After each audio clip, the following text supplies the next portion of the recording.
Մեթյու Հենրի, ամենօրյա ընթերցանություն, օր հուլիսի 23։ Կգովենք քեզ և քո անունդ կկանչենք, քո հրաշքները կպատմենք։ Սաղմոս 75-րդ գլուխ առաջին խոսք։ Մենք հաճախ ենք աղոթում ողորմության համար, երբ որոնում ենք այն, իսկ երբ ստանում ենք այն, միթե միայն մեկ կամ երկու անգամ պիտի շնորհակալություն հայտնենք։ Աստված ցույց է տալիս, որ մոտ է մեզ այն ամենում, ինչի համար մենք աղաղակում ենք Նրան։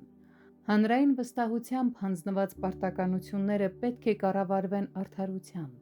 Սա լիովին կարելի է կիրառել Քրիստոսի և Նրա թագավորության նկատմամբ։ Մարդու մեղքը սպառնում էր կործանել ամբողջ արարչագործությունը,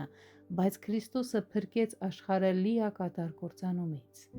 Նա, ով Աստծուց մեզ համար եղավ իմաստություն, պատվիրում է մեզ իմաստուն լինել։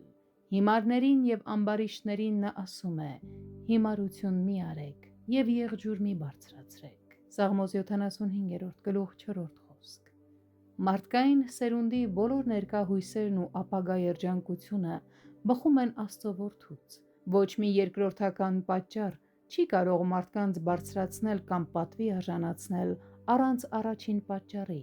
Դա չի գալիս ոչ արևելքից, ոչ արևմուտքից և ոչ էլ հարավից։ Հյուսիսը չի հիշատակվում, որովհետև նույն բառը, որը նշանակում է հյուսիս, նշանակում է նաև գաղտնի տեղ,